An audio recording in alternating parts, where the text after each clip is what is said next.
on Midco Sports Tonight, it's a Summit League breakdown. Tom Nieman gives us all the updates from across all sports. Then it's high school pick'ems. Jody, Jandy, and I tell you who we think is coming out with a W this weekend.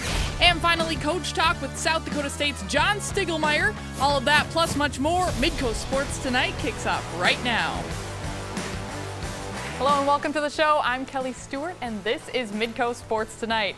We've been covering a lot of football so far on the show, from the Missouri Valley to the Big Sky to the Northern Sun.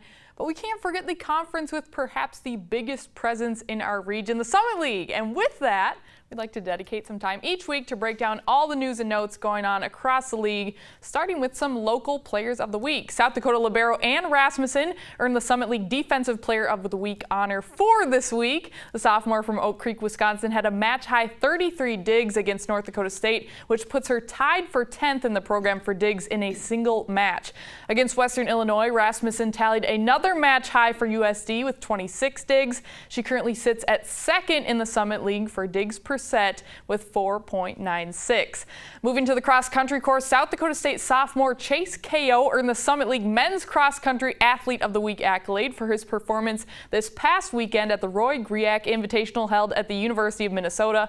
The St. Michael, Minnesota native placed 12th out of 141 runners at the invite in a field that included 3 nationally ranked teams and 2 others receiving votes. He also clocked in at a new personal best for the meet, finishing in 25 minutes and 32 seconds, helping SDSU to an 8th place finish out of 14 teams. So congratulations to both Rasmussen and Ko.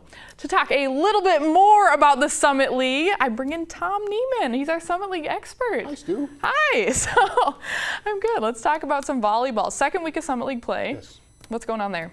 Just getting into it, really. Second week of play. Everybody plays 14 matches once they get into Summit League play. North Dakota State's been a surprise early, has come out very strong. 2-0 to start the season with wins at South Dakota and at South Dakota State. And the Bison lost a ton of hitting power from last season. They graduated 2/3 of their total kills from a year ago, but NDSU has a great senior setter in Brianna Rasmussen. They have a great libero in Michaela Purnell. She was the Defensive Player of the Year in the league last year, probably will be again.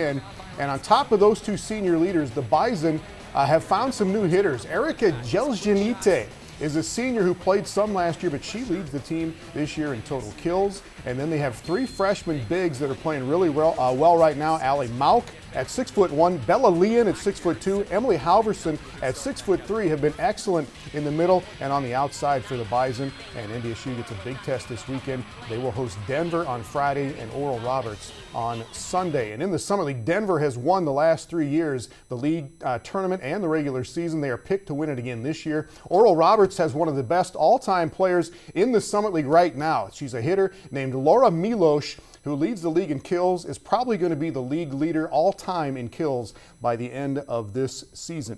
And speaking of all-time Summit League greats, back to South Dakota for a second. The Coyote setter, Brittany Jessen, is in her senior year. She's already a 2-time setter of the year in the Summit League. Most likely will be again this year. Jessen is currently 6th on the list for career assist in the Summit League. She's on pace to finish in the top 3 all-time, depending on how far the Coyotes go this year. And if they play 5 sets every night, she might be the all-time leader once they get done. But USD with just 1 match this weekend. They play at Fort Wayne on Friday. So volleyball just getting going in league play. Lots of exciting stuff. Jessen and also Michaela Purnell. I've been really impressed by her. She's outstanding. North Dakota State's got a great setter and a great defender there, and they're going to be good this year. All right, so that's the volleyball action, but there's excitement in men's soccer. This was very cool. Omaha has been building a very good men's soccer program and building a very good fan following over the last 4 years or so. Omaha is in the top 25 in the national polls right now. So is Creighton and the other D1 school in Omaha. They played each other on Tuesday night this week at Caniglia Field on the UNO campus. Beautiful field there. They drew 4,986 fans to this soccer match, an incredible number for a Summit League home match. Omaha didn't win it. Creighton won the match 1-0, but what a great night for Summit League men's soccer in Omaha. And men's soccer is one sport that South Dakota State, South Dakota, North Dakota State do not field teams in the Summit League. They all do, however, in women's soccer. South Dakota State, North Dakota State, Denver, Oral Roberts all got first place votes in the preseason to be the favorite, so it's really a toss-up between those 4 teams. South Dakota State has a goalkeeper from Sioux Falls Lincoln High School named Maggie Smither, leads the Summit League in saves and save percentage right now. The Jackrabbits are pretty good.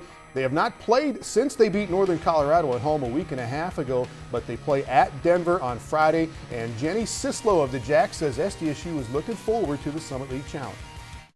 Like Brock said, leading up to the off week was a few really good practices, and we've been really grinding away since the beginning of August when we started preseason. So it's been really a nice break for the girls to be able to get home, see their families, have a break on their bodies from all the work we've been doing. And I think everyone's really excited to come back and work really hard this week and go into conference play with that mentality. Now USD is on the road in Fargo tonight. They both went 2-8 in the preseason. Yeah, we'll see what happens with USD and NDSU and women's soccer. South Dakota State is going to be a contender to win the league championship. So soccer, volleyball, cross country going on right now. Basketball teams are starting to practice, Stu. It's only the first regular season games in basketball in the Summit League are just 6 weeks from tomorrow. They start on November 10th. Yeah, and I think you can practice 40 days back from your first game. So practice is either this week or next week for some teams. Some teams are going already. A lot of women's teams get going next week. Yeah. Oh my goodness. Well, thank you so much, All Tom. right. Great insight. Thanks, Stu. When we come back, it's time for high school pick'ems. Jody Norstead and I tell you who we think will be chalking up dubs this weekend in North Dakota. Then later we check in with Carla Metz and the Augie soccer team. You're watching Midco Sports Tonight. Midco Sports Tonight, presented by Avera Orthopedics.